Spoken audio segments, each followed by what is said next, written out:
Okay, should you watch Dragon Ball Daima? I will answer this at the end of everything I have to say because I do think setting out my likes and dislikes of the show is going to be important to kind of show you my entire thought process on why I think you should or shouldn't. But we'll start off with the likes. I very much do like the joke that's in character between Bulma and Vegeta, where Vegeta is like, nah, I would rather die than stop fighting. And then Bulma's like, I will never take a shower with you ever again if you do not stop fighting, right? And so he stops, and it's quite a nicely set up joke because I think Hibis was making the joke that Vegeta really loves women with like who are very well endowed, especially in the chest area. And so it was quite a nice joke. It caught me off guard. I really did laugh at that. It was really good. And then the dynamic between Majin Ku and Du, I like it, with Du being all strength and power and Ku being speed and smarts, and how he used that obviously to get one of the Dragon Balls as well as make some pretty good decisions as the new Demon King. That was pretty cool. And I mean, there's going to be spoilers in this, but again, it's not really going to matter that much. To be honest, it really is not going to matter that much. I'm pretty sure you've heard quite a few of them already. But then we move on to another like of mine, which is Goku's Kamehameha. That was a really, really well animated, just a nice music type of scene. I don't really like giving points to this because it is Dragon Ball. It's a massive company at this point. This is the bare minimum for them, but it was still nice to see. It was still very, very good. The fight itself between Bulma and Goku is well animated, including when they all gang up on him, but it's not really that big of a deal. It's just the fight itself outside of the animation is kind of repetitive and boring. So, you know, I guess if you like looking at Super Saiyan 4 Daima Goku, then sure, I guess. And that's gonna be it for the likes. As you saw at the end, I was starting to get to the negatives, so let's get into the negatives. The repetitive nature of the show to copy from Super, GT, Z, OG to make up its show, it was quite boring to watch. Like the first 14 episodes, first 14, 15 were very boring, and a lot of it is just filled with constant references and remakes, like these weird remakes of already done concepts in the past. You think of the Ginyu Force, in this one there's the military ranges. They literally are just the Ginyu Force, except worse. You think of the Sensu Beans, there's the Revive bugs. You think of the Potara Fusion, there is the Fusion bugs. You think of so many concepts in Daima are just copies of many other things that have already been done, and that was so boring because you knew exactly what would happen. And even the military ranges are disappointing as well. They don't really do anything, which is quite like, the tension in this story is so strange because we go from Goku being overwhelmed, Goku and the gang being overwhelmed by a bunch of soldiers with laser beams, and then they completely just get rid of the military rangers who are stronger than them. That didn't really make a ton of sense. I also didn't like the whole laser beams are gonna hurt the Z fighters and they potentially gonna die from this if it hits their vital points. Shut up, man. I've seen these dudes tank some of the most insane hits in Dragon Ball ever. Like, what are we talking about? Like, if this was Tien and Yamcha and Krillin, sure, I guess, but Goku, Vegeta, and Piccolo? Really? Come on now. And also, why was Gohan not in here? Because the wish was about turning Goku and all his friends and the people close to him into kids, which is why the staff at the party didn't turn into babies, but Mr. Satan did. So why didn't Videl and Gohan show up and be like, yo, why are we children? Because they stayed on Earth for quite a while, and obviously Gohan and Videl would know where they are. So how come they were never involved? I don't understand why Gohan gets left out of so many stories. I don't get it. Like, it just gets a bit ridiculous. I didn't like that at all. And then obviously the other thing I disliked was Piccolo not really getting the W on Goma, and it was actually Majin Ku. Why do it that way? why just, you know, switch it into that? Like, why make it that Majin Ku gets the win? Apart from obviously him becoming like the Demon Realm King, I guess, but why even write it that way? That you need to defeat the last king in order to be king? Piccolo basically was just like a bystander for most of the show. I don't like that either. And then we're moving on to Arinsu and how she was actually the mastermind, but at the same time she wasn't. I just don't like this Dragon Ball trend of having villains be secretly misunderstood, or they were actually good guys, but their goals were just against the goals of the hero, so they clashed. I don't like that at all. I'm happy that Moro is getting his adaptation. I hope they keep him as an evil creature. Do not make him this whole granola type of villain, because granola is probably gonna, if Moro does well, I suspect Granola's gonna get a movie. So if he does, that'll be another dude who's semi-bad, but not really. So I hope that kind of just ends there. And then the next thing I didn't like is the third eye. Like, it makes the Majins invincible. Like, they can't die. So why destroy the eye? And I know at the end in the post-credit scene, which was quite funny to see a Dragon Ball post-credit scene, I know at the end we see that there's more of them, but why did Gloria destroy it? Because Gloria is a Majin, Kaioshin is a Majin, Pansy is a Majin, Kinkadan is a Majin, Piccolo is a Majin, Neba is a Majin, Dende is a Majin, Majin Buu is a Majin, Ku and Du are both Majins. Those are 10 people that are good guys that you could have used the eye to defeat bad guys with. It's an incredibly interesting power that literally is truly invincible. The first power in Dragon Ball to actually really be properly invincible in a very long time. Why destroy it? I don't understand, especially with people like Arinsu there and everybody. Why? Arinsu could have literally taken the eye and used it and been invincible and achieved their goals to become the Demon Realm King, by the way. That's another writing flaw. And there's so many controversies in this show. Another example is one of the soldiers recognizing Pansy, even though Pansy asks, yo, why do you think I'm this terrorist girl that did all that? And he's like, I just think you are. Like, what?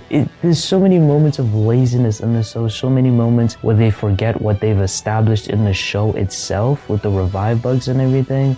And then we move on to another negative, which is Goma. I really hate Goma in the sense of he's such a lazy villain. Like, you don't, it's just Jiren. Jiren is worse, don't get me wrong, but Goma just, there's nothing deep about him. There's nothing interesting about him. He's just a toy looking dude who gets muscles and then gets defeated, and that's it. Him and Degusu are just so boring. I don't want to see them again, if I'm being honest. They are the prototype comic book lazy villain who just wants to be evil to be evil. It's not really much to it. And their designs as well, just the design of the whole show very much looks like a kid's show. We can see who they're aiming the story at, even though there were many shots of Arinsu's chest. So it's like, why? Who's this show for? If it's for kids, why are you doing that? If it's not for kids, why is it so childish and so like happy-go-lucky? It's so strange, man. Even OG Dragon Ball, when they had Goku and Bulma as kids, there were still a lot of serious moments that very much made it appeal to teenagers and people who are older. So I don't, what is this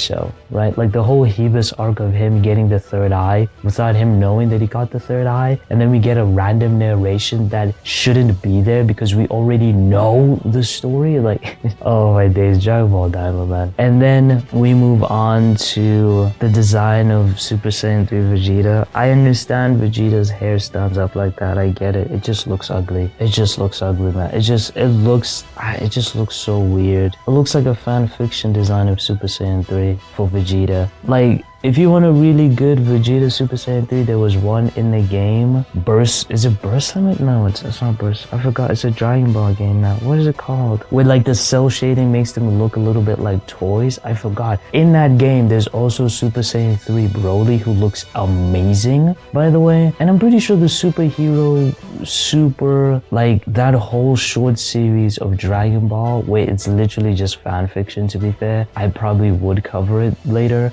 But I'm pretty sure there's a Vegeta Super Saiyan 3 in there, no? We'll see. But I just don't like his design. I was also a bit confused on what inspired Super Saiyan 4. Goku did clear it up, but to have Neba do that blue orb thing, and then for Goku to become Super Saiyan 4 right after, you think, oh, so Neba is the one who pushes him to Super Saiyan 4? Because Neba said, I am here to help Goku fulfill his wish, but then later on Goku clarifies that he always has it, he was just training to achieve it, so that was quite confusing. And the lore. Now, the lore is just, again, it's just more retcons as usual, but I do like the concept of the Gorindians being born from trees. However, what I really dislike is the fact that Kaioshin is like, oh yeah, by the way, the trees have withered away, so if we Kaioshins or if we Gorindians die, that would be it, we are extinct. Mate, you have Dragon Balls. You have the Dragon Balls on Earth, you have the Namekian Dragon Balls, and now you have Neba's Dragon Balls. And yet, not a single Gorindian thought of wishing, throughout the centuries they've been alive, thought of wishing for the trees to be revived? Really? You know, the Dragon Balls used to have limits back in the day, which is why they couldn't do everything. Like, I remember Shenron saying, oh, I can't bring Goku to Earth because Goku refuses to come to Earth. Oh, I can't kill these people because they're stronger than me. Nowadays, because of all the crazy stuff the Dragon Balls do, including with granola, it's really hard to believe that the Gorindians, none of them would wish for the trees to be revived. That makes no sense. That was just bad writing. That was just bad. It's just bad. And because of where Daima is placed as well, you never feel the tension within the fights when they say, oh, people could die, people could this and that, then they could die. Brother, Super exists. This show is before Super. It's just a mess. The placement is such a mess. And we don't even know if this is real canon or not. We don't even know if season 2 is gonna come out. I don't think it will for a long time, which makes learning the lore very pointless, which now gets into my answer. Should you watch Dragon Ball Daima? In my opinion, it's a very low yes. Only because the possibility of certain concepts within this show being used in future Dragon Ball content is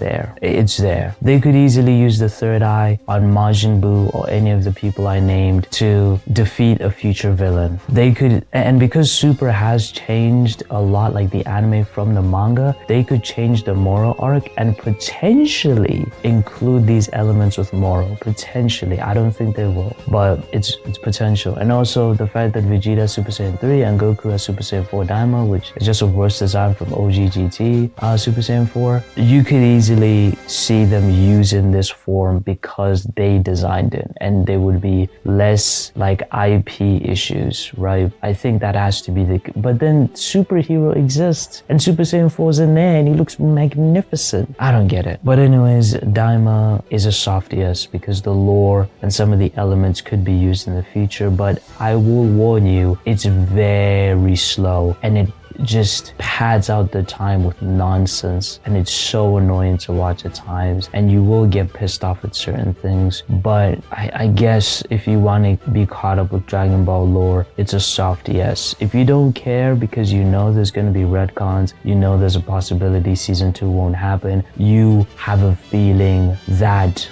Super will never include any of these elements because it would be quite confusing to include them then but never before, unless if they remake everything to include Daima, which why? But let's say they did do that, then I guess I guess you could watch it. But if you don't think that will happen, you're not gonna miss anything, bro, if I'm being honest. Like, literally the only things that matter are the last 2 episodes, pretty much it. Everything else I don't think is gonna matter much, especially with how Dragon Ball retcons things. But that's my answer. Anyways, that's it, man. It was really a headache watching this show. It really was. But if you enjoyed what my /review /answer type of video had to say,